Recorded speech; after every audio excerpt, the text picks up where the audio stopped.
जैसा आप दूसरों को करते हुए देखते हैं, वैसा ही खुद भी करने की कोशिश करते हैं। खरबूजे को देखकर खरबूजा रंग बदलता है।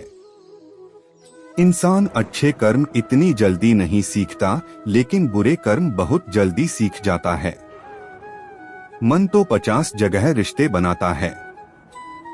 वो सब रिश्ते मन के खेल हैं। मन का नशा है, काल के संयोग है। रिश्ते बहुत विवेक से बनाओ, संगति से बढ़कर कोई बात नहीं। रिश्ते का प्रभाव क्या हो रहा है तुम पर? उठ रहे हो या गिर रहे हो? आंखें खुल रही है या नशा गहरा रहा है? संगति का असर होना एक प्राकृतिक और वैज्ञानिक तथ्य है। चंदन के आसपास के वृक्ष भी चंदन की तरह सुगंधित हो जाते हैं। चुंबक के सानिध्य में लोहा भी चुंबक बन जाता है। मनुष्य भी प्रकृति का अंग है, इसलिए वह भला संगति के असर से अछूता कैसे रह सकता है? चुंबक लोहा को पहले प्रेरित करता है, उसके बाद अपनी ओर आकर्षित करता है। इस क्रिया में लोहा चुंबक के गुण को अपना लेता है। ठीक इसी तरह एक मनुष्य दूसरे मनुष्य से प्रेरित होकर आकर्षित होता है और उसके सानिध्य में जाकर उसके गुणावगुण को अपनाने लगता है। अगर विद्वान व्यक्ति बुरे लोगों के साथ रहेगा तो उसमें भी बुरे गुण आ सकते हैं, इसीलिए हमें अच्छे लोगों के साथ ही रहना चाहिए। एक राजा जंगल में रास्ता भटक गया, थक कर एक पेड़ के नीचे बैठा। तभी एक तोता बोला कि पकड़ो, राजा आया है, इसे लूट लो। हम जैसे लोगों के साथ रहते हैं, हमारा स्वभाव भी वैसा ही हो जाता है। इसीलिए अच्छे लोगों की संगत करने के लिए कहा जाता है। बुरे लोगों से दूर ही रहना चाहिए। संगत का असर कैसे होता है, इस संबंध में एक लोक कथा प्रचलित है। संगत का असर कैसे होता है? अगर विद्वान व्यक्ति बुरे लोगों के साथ रहेगा तो उसमें भी बुरे गुण आ सकते हैं, इसीलिए हमें अच्छे लोगों के साथ ही रहना चाहिए।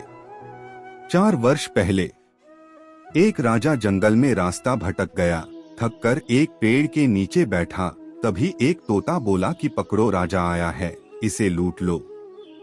हम जैसे लोगों के साथ रहते हैं, हमारा स्वभाव भी वैसा ही हो जाता है। इसीलिए अच्छे लोगों की संगत करने के लिए कहा जाता है। बुरे लोगों से दूर ही रहना चाहिए। संगत का असर कैसे होता है, इस संबंध में एक लोक कथा प्रचलित है।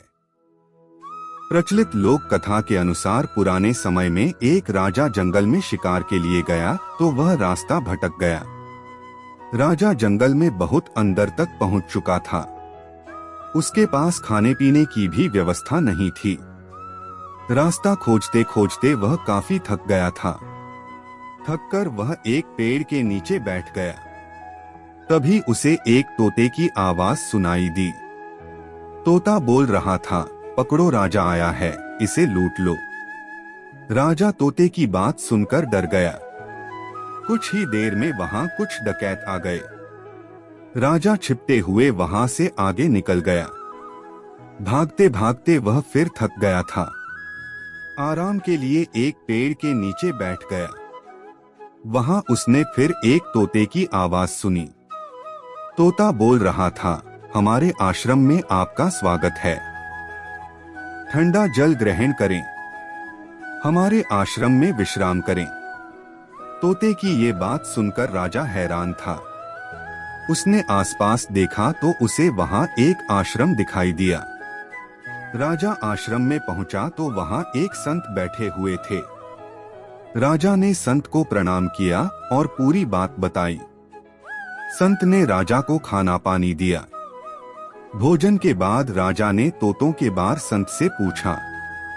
संत ने कहा कि ये सब संगत का असर है। आश्रम में रहने वाला तोता दिन भर साधु संतों के प्रवचन सुनता है। इस वजह से वह अच्छी बातें बोलना सीख गया। दूसरी ओर वह तोता डकैतों के आसपास रहता है। वह रोज डकैतों की बातें सुनता है तो वह उनकी बोली सीख गया है। संत ने राजा को समझाया कि ये सब संगत का ही असर है।